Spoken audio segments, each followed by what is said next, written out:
Conservation of electric charge.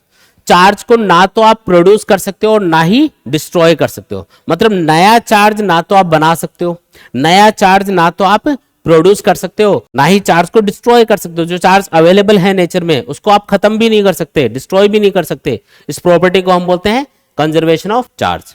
जैसे energy conservation law होता है ना, एनर्जी ना तो प्रोड्यूस की जा सकती है और ना ही डिस्ट्रॉय की जा सकती है, उसको एक फॉर्म से दूसरे फॉर्म में कन्वर्ट कर सकते हैं।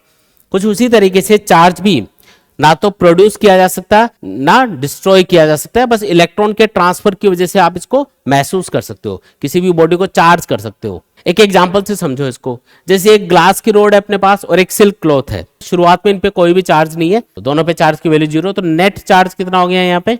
नेट चार्ज हो गया सिस्टम का 0। इस सिस्टम का टोटल चार्ज कितना है? 0 है। अब हमने क्या किया, इन दोनों को आपस में रब किया। इन दोनों को आपस में क्या किया हमने? ऐसे रगड़ा।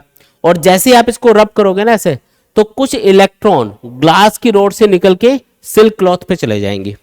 किससे निकले इलेक्ट्रॉन? ग्लास से निकले और सिल्क क्लॉथ पे चले गए।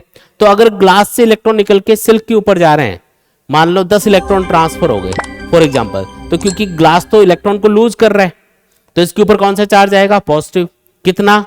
तो इस पे जो चार्ज आएगा वो आएगा +10 × E।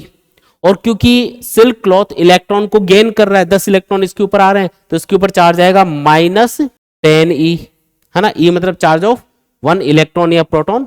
तो यहां पे क्या होगा, जो टोटल चार्ज है आप ऐड करके देखो, पहले कितना चार्ज था दोनों का? 0 0, तो टोटल चार्ज 0 था। अभी है इस पे +10E, इस पे -10E, टोटल तो अभी भी 0 ही आ रहा है।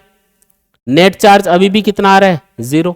इसका मतलब इलेक्ट्रॉन के ट्रांसफर होने से आप इलेक्ट्रिक चार्ज को तो महसूस कर पा रहे हो, लेकिन क्या हमने नया चार्ज यहाँ पे बनाया है क्या? नया चार्ज प्रोड्यूस किया है क्या? नहीं। इसलिए इस प्रॉपर्टी का नाम क्या है? Conservation of charge. चार्ज पूरे सिस्टम का हमेशा कंजर्व रहेगा, नया चार्ज ना तो प्रोड्यूस होगा और ना ही अवेलेबल चार्जेस डिस्ट्रॉय होंगे। ठीक है।